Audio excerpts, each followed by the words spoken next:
We've been looking at the encounters people have had with Jesus. Today, as we're in Lent, I wanted to switch that round and look at Jesus' perspective too, his encounters with us.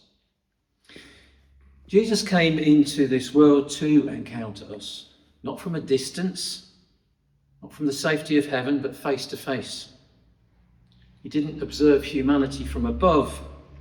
He came to step into it, into our streets, our struggles, our brokenness, and our blindness. And the moment he entered our world, he stepped into danger, not into a palace, but in a manger, in a land ruled by a king who immediately tried to kill him.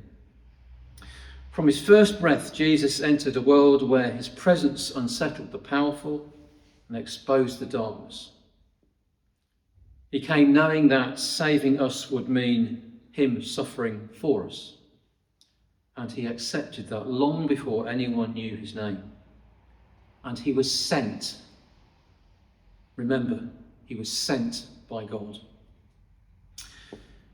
When Jesus became human, he didn't choose a safe life, but one where his words were twisted, where his compassion was criticised, where his miracles were used as evidence against him.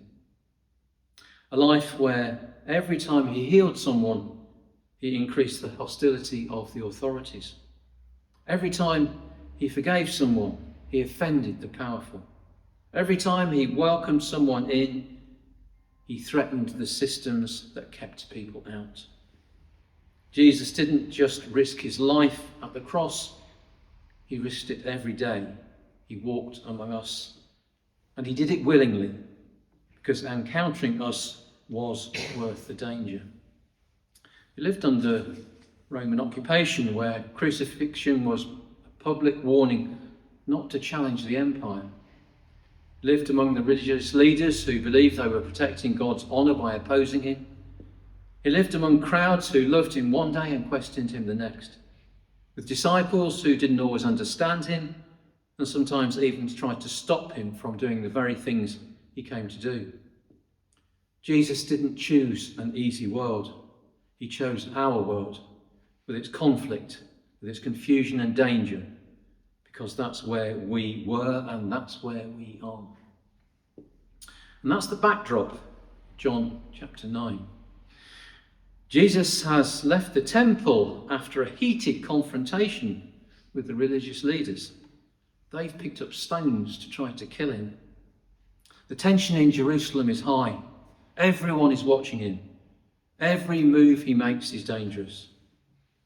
If there was ever one moment to keep his head down, to slip quietly out of town, this was it. Yet, it's right then, as he's leaving the danger, that Jesus notices a man who has been blind from birth. Everyone else walks past him. Everyone else sees a theological problem. Who sinned, this man or his parents? But Jesus sees a person in pain. He stops when stopping is dangerous, when stopping is costly, when stopping could get him killed. Why? Because that's who he is and why he is. Jesus didn't float above the danger, he walked straight into it for people like this blind man.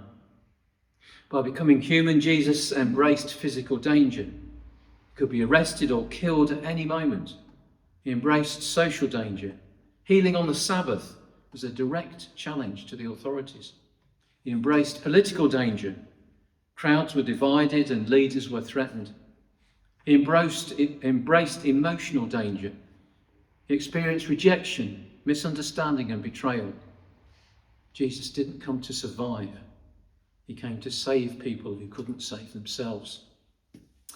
Now let's consider the pool of Siloam, because this detail isn't random.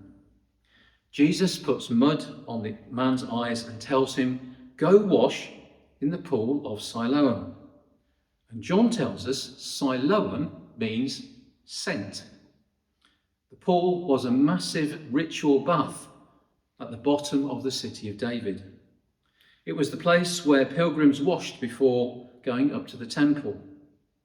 It was the starting point of the stepped street that led all the way up to the Temple Mount, quite possibly right next to where Pilate questioned Jesus before turning him over to be crucified within weeks of this encounter.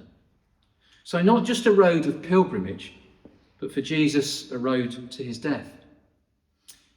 In enabling the man to take that road of pilgrimage after receiving his sight in the pilgrim's pool, Jesus puts himself even closer to a very different journey along the same road, because he has love and compassion for the man, as well as for all the others he met.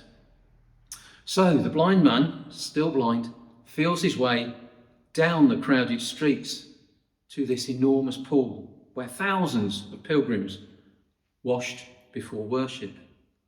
He steps into the water, the same water used for purification, and he comes out seeing.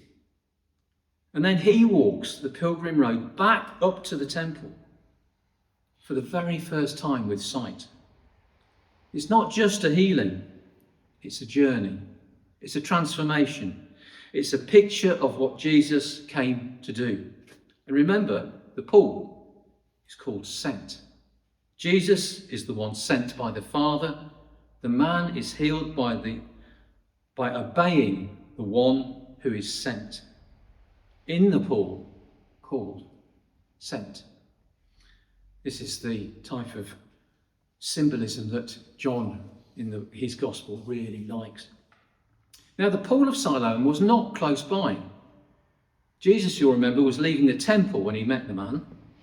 So the man had to make his way down to the pool, blind, in the opposite direction to all the pilgrims coming up from the pool.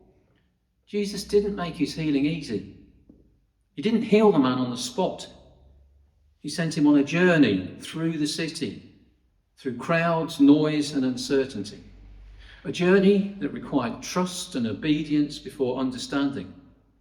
And that's how Jesus often works. He invites us into that step of faith before we see the whole picture. He asks us to trust him before we understand. The man didn't know who Jesus was or what would happen, but he obeyed and his life changed. And Jesus, he walked his journey in trust of God wherever he was sent, even to the cross. Jesus knows exactly what this miracle will cost him. Healing this man will provoke the authorities again. It will deepen the conflict again.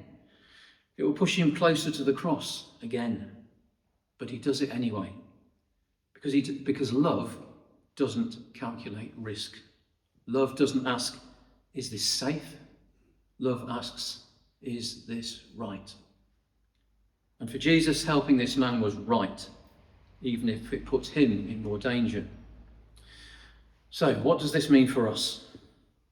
It means that following Jesus means seeing the people, not the problem. Everyone else saw that theological debate. Was the man blind because of his own sin or because of that of his parents? But Jesus instead saw a human being who needed healing. It means that love is often risky. It costs, it interrupts, it inconveniences us. It means we don't wait for safe moments to help. Jesus didn't. The man's obedience cost him too, for he wasn't left alone after he was healed.